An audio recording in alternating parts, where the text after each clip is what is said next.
You don't achieve worthwhile goals quickly or easily. They take time. They take struggle. They take relentless pursuit day in and day out. That's what it takes. But also, things don't usually fall apart quickly either. At least at first, it's a slow process. A little slip here, a little setback over there, a little wearing down of discipline and will over time. So that's the thing. Success and failure are generally slow processes, either slowly building things up or gradually tearing them down. And that's why I say you've got to pay attention.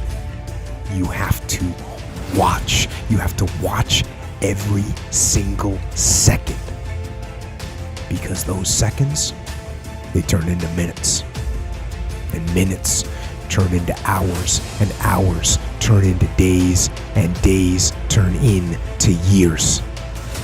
And so that second that just went by, that counted. And so did that second. And so did that one. And in those precious seconds, you were either building or you were decaying. You were either gaining ground or you were losing ground in that second. And in every second. Every second counts.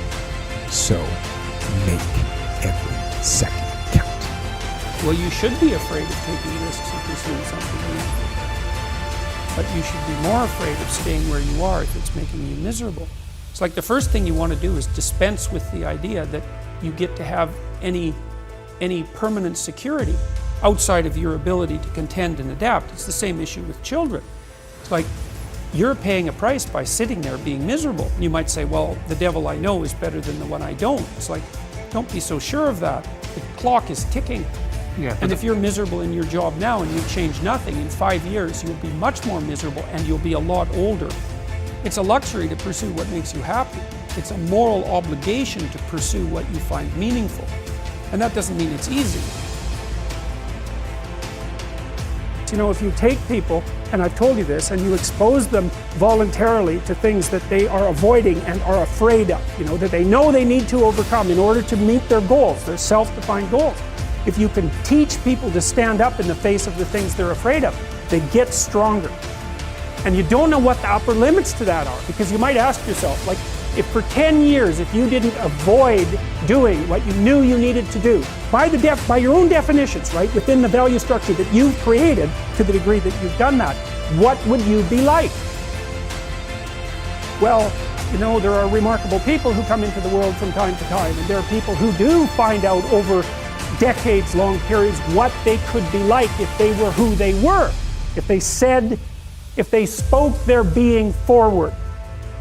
And they get stronger and stronger and stronger, and we don't know the limits to that. We do not know the limits to that.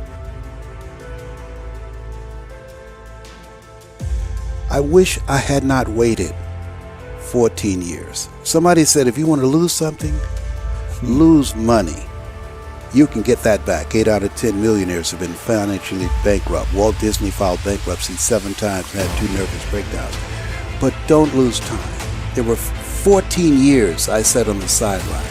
14 years I said, I don't have an investor in me like Tony Robbins. 14 years that said, I don't have an MBA or a PhD, and I can't compete with these guys. I have the complexion of rejection. 14 years I silenced myself. Wow. And so I regret that, because there are some people that maybe if they'd heard my voice, they would not have turned to drugs. If they'd heard my voice, their lives would have taken a different direction. And I can't get those 14 years back. That haunts me, and I think that drives me when I speak with such energy. I'm trying to make up for that time, but I can't.